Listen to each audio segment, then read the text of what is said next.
Logging into Scholar is the first step in the institutional repository, which is done through the institutional ID and the corresponding password. After logging in, it is necessary to edit the profile, entering personal information in My Account. This process is done once and can be corrected every time the author deems it necessary. From the item My Account, the author will be able to edit their profile, enter their email address, edit their affiliations, connect to external platforms, and import all their publications.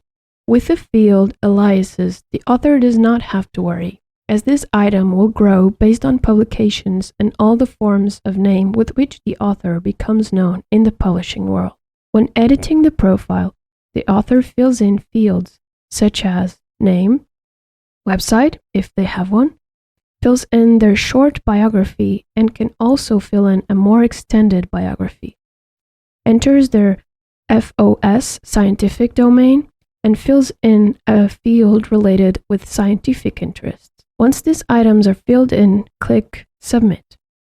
Another very important item is the email address.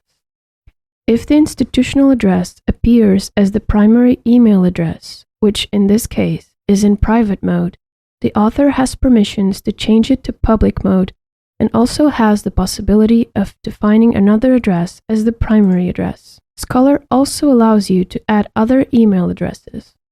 There is also the possibility of receiving notifications of publications introduced not only by you, but also by other co-authors.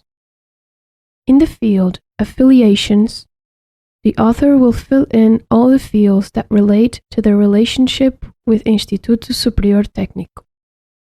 Affiliations are very important because they link the author to their research unit and department.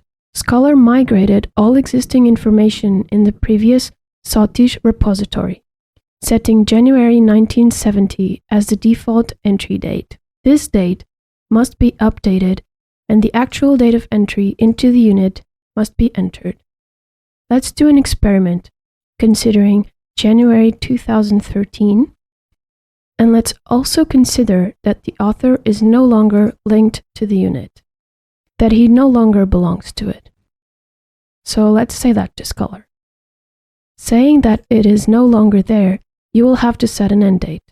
Once these items are filled in, click Submit. The author also has the possibility of adding other affiliations and should then click here on Add Affiliation and look for the research unit or department to which he or she belongs. Therefore, you will also need to fill in the same items as previously mentioned. So now let's move on to another very important aspect, which is external platforms. The item External Platforms has two functionalities. On the one hand, linking accounts, and on the other hand, synchronizing platforms. In Link Accounts, the author can connect to other platforms, associating several IDs, namely DBLP, ORCID, ScienceID, and Scopus. But the bibliographic records of the publications do not matter. To do this, you must go to Synchronize Platforms and synchronize only one platform, the one that is most updated and complete. Synchronizing across multiple platforms is not advisable because it could lead to many duplicate records. In this way, each author briefly presents their biography, contacts, and areas of interest, and associates all their publications with themselves. Once all these items have been completed, each author must now focus on their publications, improving records, and introducing files to allow access to content. Let's get to work.